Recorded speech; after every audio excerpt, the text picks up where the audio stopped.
So the objectives of today's presentation are listed here. So we're going to look at the coronavirus, take a look at some of its effects, understand what you can do to limit your exposure and reduce the spread to others.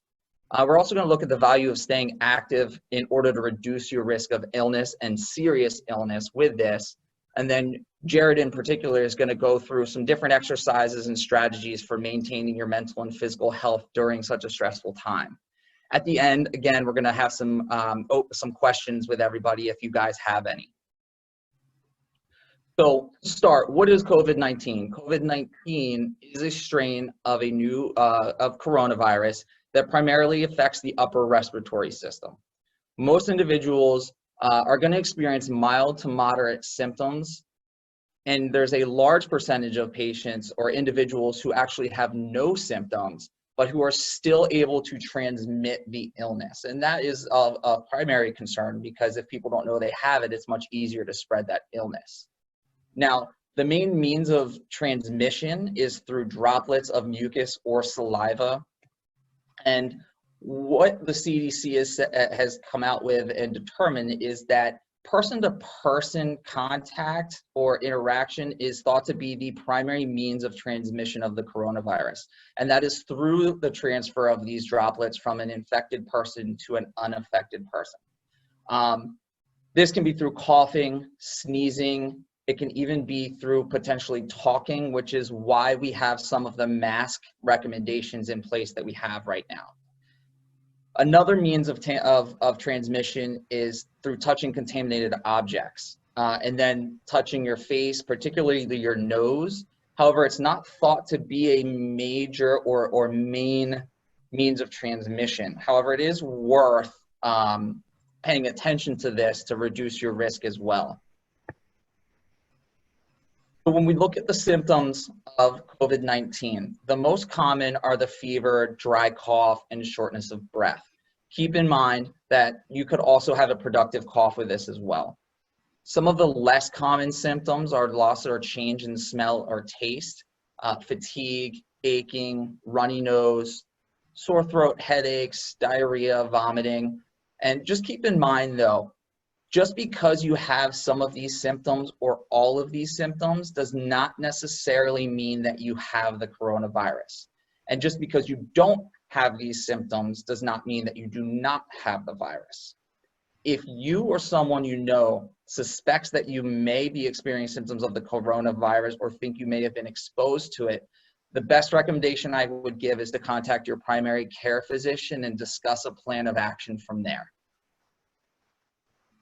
So there are several risk factors that have been found for developing a more severe illness with coronavirus. The first is age. So individuals over the age of 65 are at a greater risk for developing a severe illness to the disease. Individuals particularly living in nursing homes or long-term care facilities are at risk, not only because these individuals are typically over the age of 65, but also because they're living in a more confined space where it's easy to spread the disease among people. There's also risk to certain individuals with underlying health conditions, chronic lung disease, moderate to severe asthma. However, it's not believed that this time that minor asthma is a risk for developing severe developing severe illness. Individuals with heart conditions, who are immunocompromised, who are severely obese, who have diabetes, individuals on dialysis, and individuals with liver disease are also at higher risk of developing the severe illness that we all hear about. So next thing I want to talk about is some treatments that we may have heard about in the news. The first one is hydroxychloroquine. This was one of the first drugs that had come out and been promoted as a potential cure or treatment for the coronavirus. And what I have here, which we're going to discuss, is the importance of understanding that I urge caution in the spread of some of the information that we have until we get good scientific basis for using certain interventions. Hydroxychloroquine was used in a way called compassionate use protocol.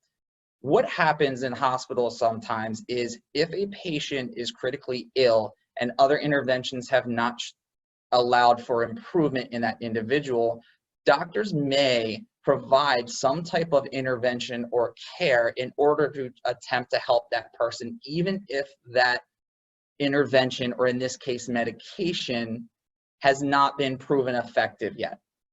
And from that, what was happening is some doctors were saying that they believe that hydroxychloroquine was actually demonstrating a quicker improvement in symptoms in some of their patients.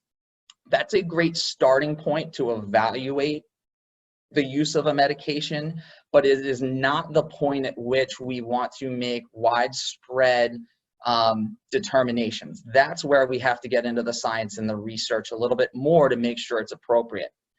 What happened is a recent analysis of nearly 370 VA patients who had confirmed COVID-19 infection were analyzed after they had either released or from care or had passed away.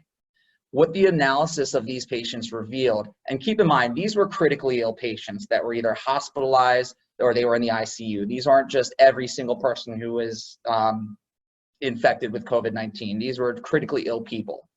The analysis revealed that those who received hydroxychloroquine actually had a higher fatality rate at 28% than those who did not receive hydroxychloroquine at 11.4%. So again, it highlights the importance that we need to more than just anecdotal data, even if it's meant, even if they mean well, or someone means well in promoting something. It's important for us to understand that we you know, as anxious as we all are for a cure, it's important that we do it right. And recently, the FDA actually released a warning against the use of hydroxychloroquine because of the increased risks, particularly the cardiac risks of taking that medication. Another medication that's more recently in the news is called remdesivir. And again, this is initial, we still have some ways to go to determine how effective this medication can be. But initially, about 2/3 of patients were thought to show improvement in clinical symptoms under that compassionate use. So there began trials. So there are several ongoing trials. Some of them, some initial preliminary trials have been even completed on this. There's no definitive data yet. However, it is looking promising, and there is some research that was released that has to be reviewed before we can really accept it as being quality evidence. But it's promising enough that as of yesterday, the 29th of April, the FDA is preparing to authorize emergency use of remdesivir based on some of that preliminary data that's come out with some of the research. So again, this is great, this is promising, but I still urge caution on assuming that this is going to be the perfect answer to the issue. There's still more to go before we can make that conclusion. What can you do now to limit your risk of illness? First and foremost, washing your hands often with soap and water for at least 20 seconds. If you're using a hand sanitizer, that's fantastic, but check the alcohol percentage. If it's less than 60%, it's probably not giving you the level of protection that you think it is. And so you should be looking for hand sanitizers with a 60% alcohol or greater. Certainly avoid touching your eyes, nose, and mouth, particularly with unwashed hands.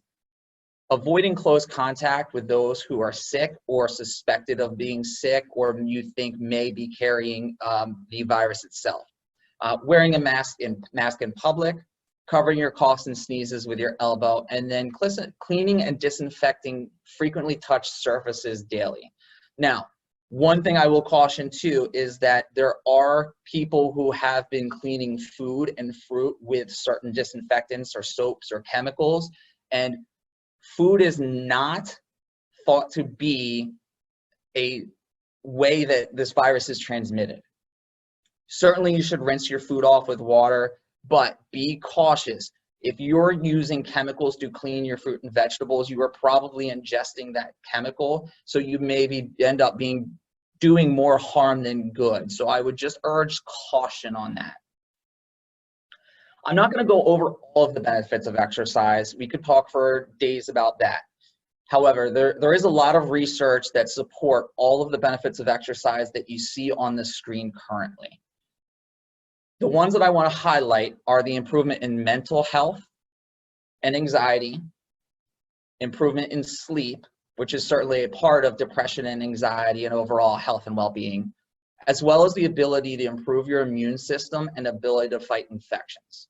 Now, I do want to note there are no specific research, there's no specific research out there as of yet that specifically looks at exercise and its effects on the coronavirus specifically.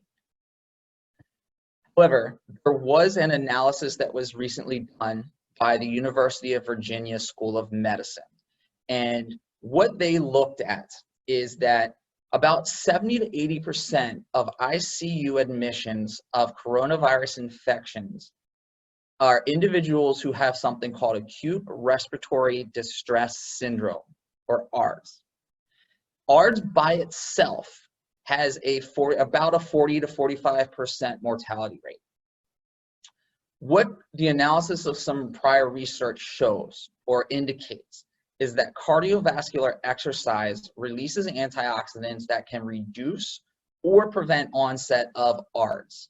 So the interpretation is that cardiovascular exercise may be beneficial in limiting or preventing that severe illness from coronavirus. So again, this isn't specifically a coronavirus study, but it is a correlation that they are looking at that indicates the importance of remaining active and healthy. And the fact that we know that exercise boosts the immune system as a whole means that, you know, it stands to reason that it would be beneficial to stay active in order to boost your immune system to fight any infection. The CDC guidelines for exercise are as follows. It recommends 150 minutes of moderate intensity aerobic physical activity or 75 minutes of vigorous intensity activity per week for adults. In children, the recommendation is at least 60 minutes every day. So what is moderately intense activity? That would be taking a brisk walk, mowing the lawn, or a leisurely bike ride. More vigorous activities would be hiking, running, or road cycling, road biking, more for the exercise, getting your heart rate up a little bit more than you would for just a leisurely ride. Another aspect of everything going on with the stress and the anxiety of everything going on is how are we maintaining our mental health during this time? We already talked about exercise, but as far as some daily tips, these are pulled directly from the American Psychological Association. And what they recommend is limiting your news consumption to reliable sources and limit the amount of material that you're absorbing every day. We certainly want to keep informed and stay on top of what's going on, but sometimes that information can be overwhelming to the point that it feels like it's weighing too heavily on us. If you want to look for reliable sources of information, the recommendation would be sites like Center for Disease Control, the World Health Organization, and I also recommend governor.pa.gov in order to keep up with what's going on in Pennsylvania currently as far as openings, closings, and in order to follow what Pennsylvania is doing to stem and to control and manage the virus. Try to maintain consistent daily routines in order to create a sense of purpose for both adults and children and help maintain a familiar lifestyle. Trying to stay connected is certainly challenging as it's ever been right now with the quarantining, but there are phone and video chatting apps out there. By all means, if you want some more recommendations on this, please email me, and I can send you some more information on these. But there's also social groups on Facebook that you can join that would be great for kind of maintaining your social interaction during this time. Maintaining just generally healthy life habits, so consistent sleep pattern. Make sure you're still going to bed and waking up at around the same time every day. eat healthy, non-processed foods, and limiting your alcohol consumption so that it doesn't become a coping mechanism. Certainly your glass of wine before bed is certainly okay, but try to avoid over consuming that. And then consider telehealth options.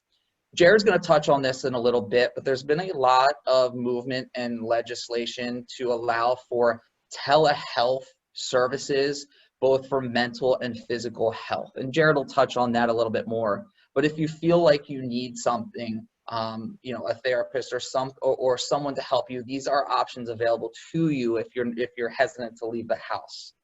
And then manage your psychological stress, some things that you can do for that. Keep a gratitude journal. Try to just write down what you're grateful for on an everyday, so that you can kind of take your mind off of what you're missing out on right now and appreciate what you do have. There's guided meditation apps out there. There's lots of free stuff. There's apps on the phone you can download. YouTube has a lot of guided meditations that you can download. So there's a lot of stuff out there from that perspective. And then try to remember, focus on the altruistic reasons for why we're doing the social distancing. It's tough on all of us. And certainly, challenging for some more than others, but it's important to remember that we're doing this for the betterment of society, our friends, our neighbors, and our family. And I think it makes it a little bit easier to manage the situation when we appreciate why we're doing this instead of focusing on what we're not able to do right now. So those are some things that are recommended for you to maintain your mental health. So right now, I'm going to turn it over to Jared, and he's going to talk about some things and demonstrate some things that you can actually start doing today in order to start getting back to activity if you are not as active as you might want to be right now. Thanks, Mike. So one of the things, if we look at those last slides, right, that Mike brings up a great point about maintaining your mental health. And one of the big things to do with that is actually going out and being able to exercise, whether that be in your home, walking outside on a nice day, keeping that good social distance. So right now, what we're going to do is we're going to go through some of the exercises, that we can do, starting with cardiovascular exercises. So you have your basic ones that everyone knows about, right? You're walking on the treadmill, right? You're going for a bike ride, like Mike mentioned earlier, right? Being able to go out and take a leisurely walk. Those are all great cardiovascular exercises. The key to the, people always say, well, am I working myself hard enough? Am I doing the vigorous? Am I doing moderate? Am I not? So a good rule of thumb would be if you're being able to do your exercise, whether that be treadmill, biking, walking, right? Walking up hills, down hills, walking upstairs, is if you can hold a conversation with somebody, like not your, just one word answer, like, wow, this is tough, but going through and actually talking throughout, going through your whole list, what you're doing that day, that's probably not intense enough. You should have to take kind of those breaths in between, making sure that you cannot hold that conversation. That's probably at your moderate level. If you're not able to hold a conversation at all, that's probably closer to your more vigorous. So that's a good rule of thumb and a way that you can really gauge yourself. Other things that we can talk about cardiovascular wise, it doesn't always have to be, those basic ones, your treadmill, your bike, your walking. Being able to do a squat for 30 seconds at a time, right, in a row, repetitive, can get your heart rate up and can become a cardiovascular exercise. You see in the news right now, you have CrossFit, you have the HIIT, right, the high intensity interval training classes. Those are a combination between strength and cardiovascular exercise.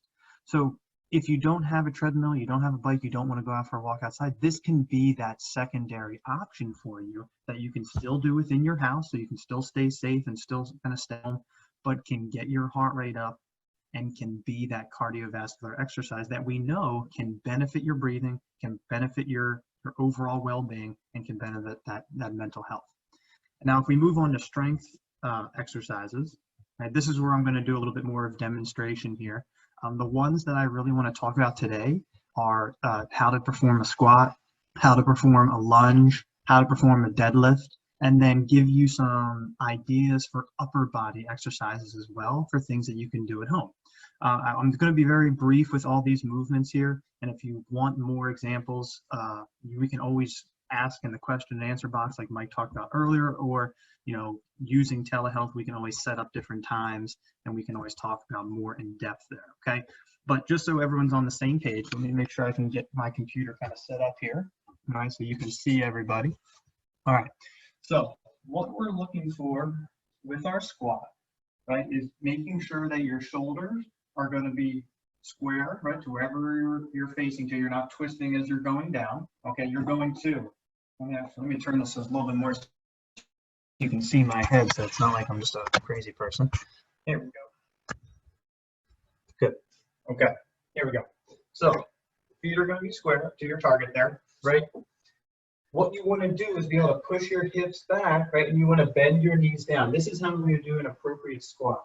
Your feet are going to be shoulder width apart, and your knees are relatively going to stay behind your toes, but that's not necessary to complete a good squat. With any sort of deep squats, your knees are going to transfer over your toes, so don't worry about that initially. Always think, and I always teach patients that if you feel like there's something like a chair behind you, you're trying to reach your butt out to grab it, to sit into that chair. That's always the first motion, okay?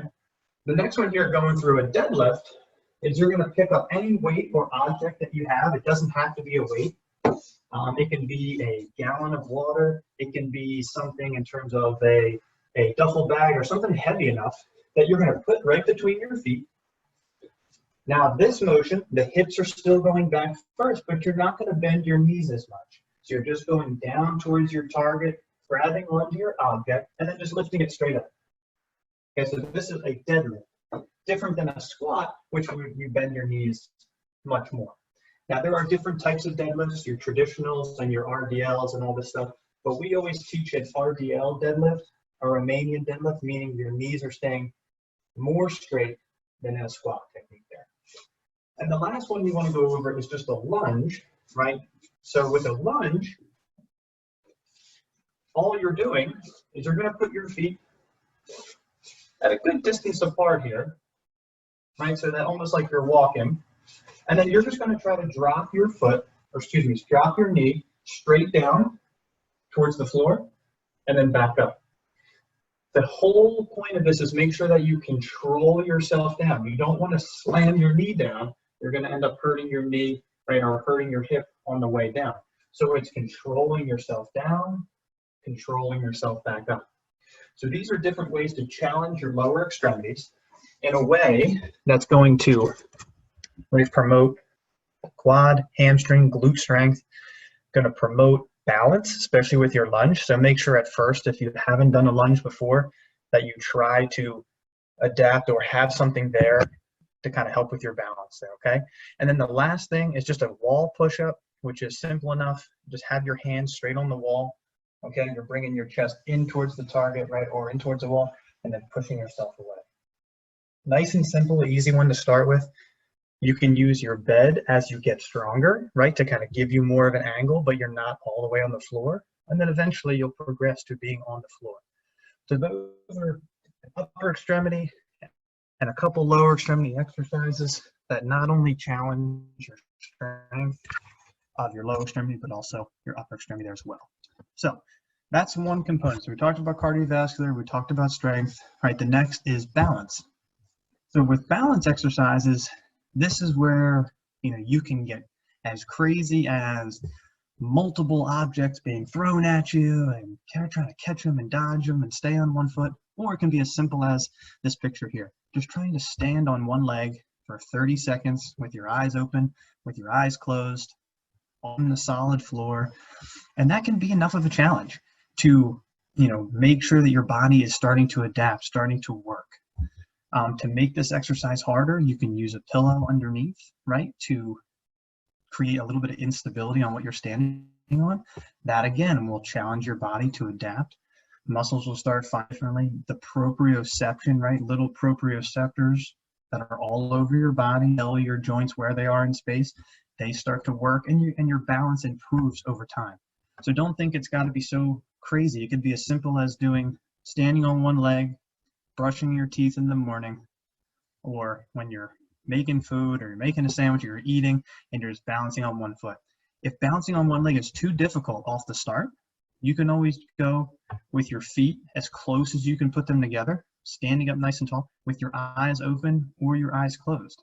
That also is a great balance exercise. The moment you close your eyes, you make your body, your joints, your feet, right, all start to work a little harder, because now you have to find out where you are without the visual component.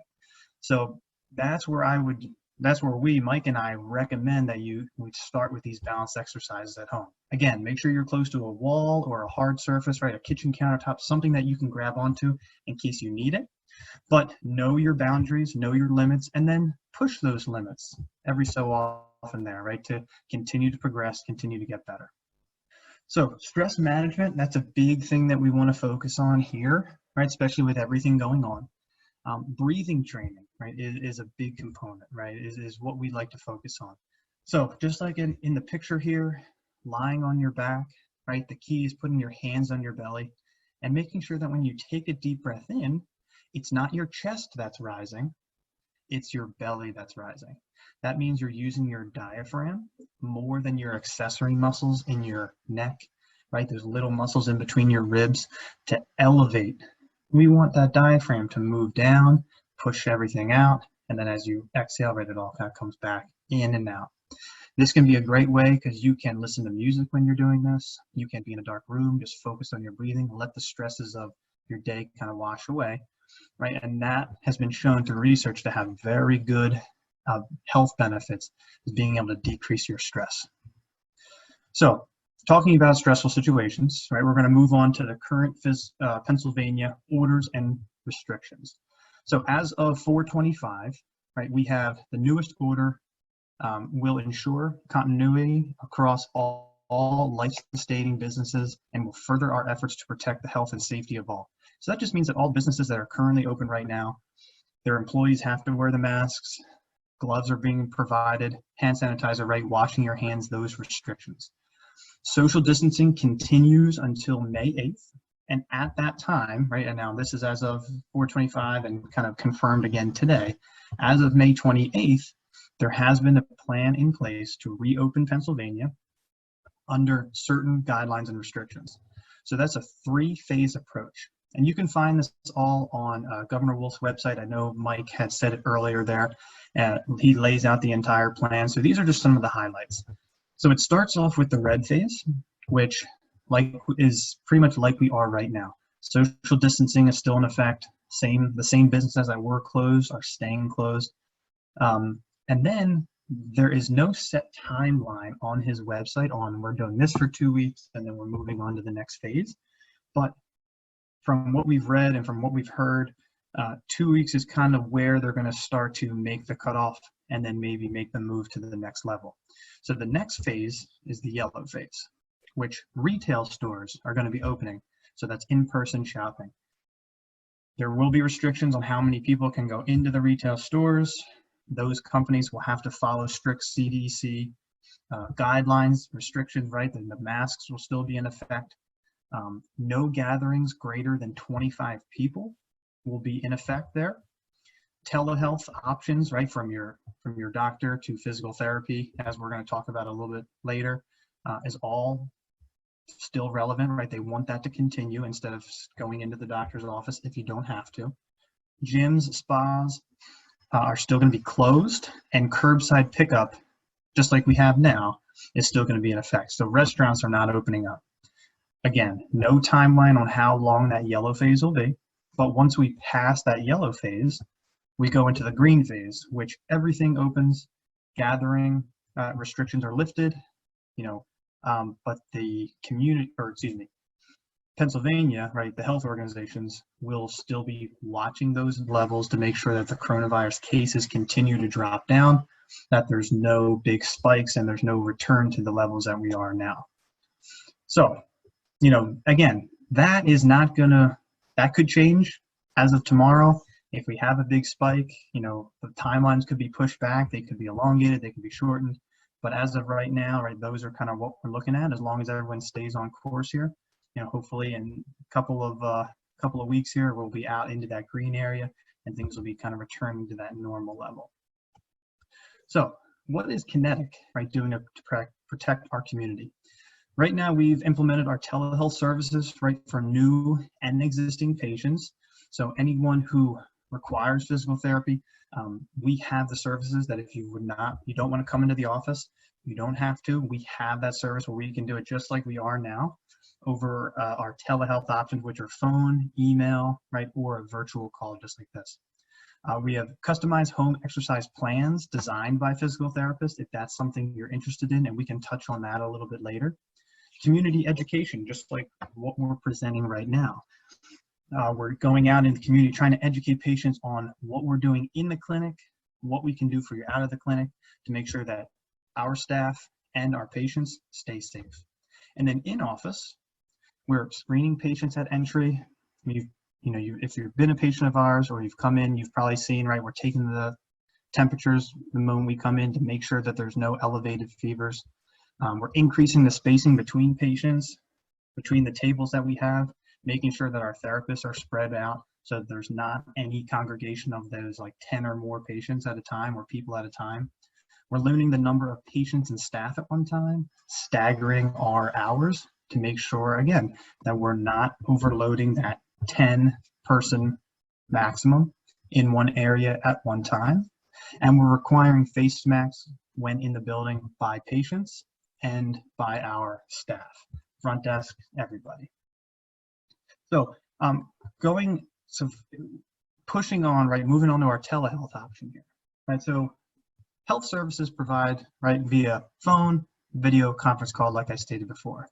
It's recently enacted legislation in response to coronavirus outbreak provides access to telehealth services for patients under most major insurance plans. So right now, all of your private insurances, like your Aetnas, your United Healthcares, they all cover telehealth options for new patients and for existing patients. Medicare, however, we're in the process, right? They're in the process of paying for telehealth. They started when President Trump gave the waiver to Medicare to make changes. They did not add physical therapy in at the time, but they're now reviewing that and making sure that physical therapy can be in with Medicare for paying. However, Kinetic is still taking patients even though you have Medicare insurance. We're taking it on a case-by-case basis, so if you fit that category, please make sure you call and we can get that worked out based on the insurance, based on, again, specific people. All right, so next, what we're gonna push on to, so next week, right, you're gonna hopefully come back, join Mike and I, right, to review the coronavirus news and kind of get any updates. We'll discuss the truths and myths about low back pain and learn basic exercises that you can do at home. Mike, I don't know if you want to jump back in at this time, if you've got anything that you want to say. But other than that, we're going to follow up with questions on this week's topic and additional Q&A.